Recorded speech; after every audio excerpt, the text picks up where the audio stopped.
சொல்லி அன்னைக்கே திட்டத்தை இது பண்ண சொல்லி உடனே உணவு கொடுக்க திட்டம் ஆரம்பிச்சாங்க. அதனால நிறைய பேர் வர ஆரம்பிச்சாங்க பள்ளிக்கூடத்துக்கு. ஏன்னா அவங்க அப்பா அம்மாக்கு என்ன, பசங்களுக்கு சாப்பிட கூட வழியில, அப்ப இவங்களே வேலைக்கு கூட்டிட்டு போனா அங்க நமக்கு ஏதோ சாப்பாடு கிடைக்கும். அப்ப பள்ளியே சாப்பாடு, அப்ப சாப்பாடு கிடைக்குது, நல்ல கல்வி கிடைக்கிறதுனால அப்ப எல்லாரும் ஊக்குவிச்சு எல்லாம் பள்ளிக்கூடத்துக்கு வர ஆரம்பிச்சாங்க.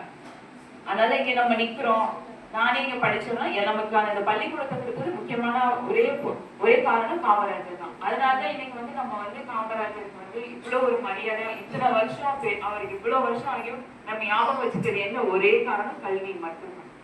அதனால இந்த மாதிரி நிறைய விஷயங்கள் இருக்கு. ஒரு தடவை காமராஜர், உங்களுக்கு ஒரு சின்ன விஷயம் சொல்றேன். காமராஜரை பார்க்க ஒரு கலெக்டர் சார் வந்து அவங்க ஒரு ஆபீஸ்க்கு போயிருக்காங்க. உடனே அவர் வந்து டீ கொடுக்க சொல்லியிருக்காரு, எல்லாருக்கும் டீ கொடுங்க சொல்லி. உடனே வந்தவங்களை உபசரிப்பாங்க, டீ கொடுக்க சொல்லியிருக்காங்க. டீ கொடுத்தோடனே காலைக்கு மட்டும் டீ குடிக்காம வச்சுட்டே இருந்திருக்காரு. என்ன காரணம் தெரியல. உடனே அதுல வந்து ஒரு ஈ விழுந்திருக்கு.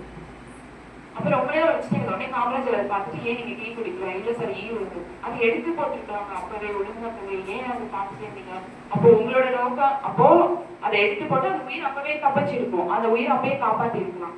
ஆனா நீங்க என்ன, இது நம்ம குடிக்கலாமா வேணாமான்னு யோசிச்சுட்டே இருந்திருக்கீங்க. அப்போ நீங்க வந்து உங்களை பத்தி மட்டும்தான் யோசிக்கிறீங்க, மத்தவங்களை பத்தி யோசிக்கணும். அந்த மாதிரி யாரா இருந்தாலும்.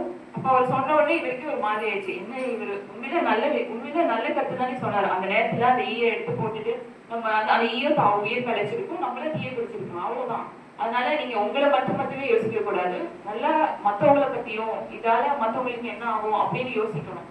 அதனால அடுத்தவங்களுக்கு நமக்கு என்ன, அவங்க எப்படி அப்படிலாம் யோசிக்க கூடாது. நம்ம வந்து ஒரு செல்பிஷா இருக்காம மத்தவங்களை பத்தி யோசிக்கணும். அந்த ஒரு சின்ன கருத்து தான். இந்த மாதிரி யாருக்குமே ஒரு நல்ல கருத்து சொல்லுவார் தலைவர். அவர் படிக்கல, அதனாலதான் நம்ம எல்லாரையும் இங்க படிக்க வச்சு இவ்வளவு நிலைமையில நிக்க வச்சிருக்காரு.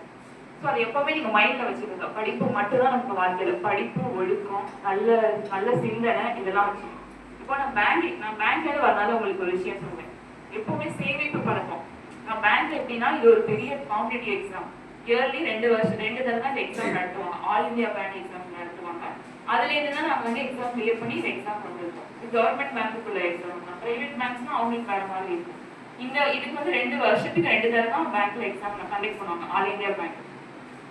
இதுக்கு வர போட்டிகள் வந்து ரொம்ப பயங்கரமா இருக்கும். என்ன சொல்லணும், ஒரு 200 கொஸ்டின் இந்த டைமுக்குள்ள 2 மணி நேரத்துக்குள்ள இவ்வளவு கொஸ்டின் ஆன்சர் பண்ணணும். அதுவும் தப்பா பண்ணா அதுக்கு நெகட்டிவ் மார்க் தான் போடுவாங்க. இப்போ ஒரு ஆன்சர் 4க்கு பதில் 5 போட்டீங்க ஃபார் எக்ஸாம்பிள் வச்சுக்கோங்க, அதுக்கு ஒரு மைனஸ் மார்க். அப்போ 2 மணி நேரம் டைமோடும் இவ்வளோ இது பண்ணணும், கொஸ்டின் பண்ணணும். ஸோ நம்ம எல்லாமே கால்குலேஷன் தான். இது எல்லாமே நம்ம வந்து ப்ரிப்பேர்டா முன்னாடியே ப்ரிப்பேர் பண்ணி, அதாவது எப்பவுமே தொடர்ந்து இதை நான் படிச்சுக்கிட்டே ஒரு 3 மாசம் ஃபுல் வச்சு உட்காந்து படிச்சு முடிச்சோன்னா உட்காந்து அடுத்தடுத்து ரிவைஸ் பண்ணிக்கிட்டே இருக்கேன், உட்காந்து போட்டு பண்ணிட்டே இருக்கணும். அப்பதான் நம்மளால அந்த 2 மணி நேரத்தை ரொம்ப டைம்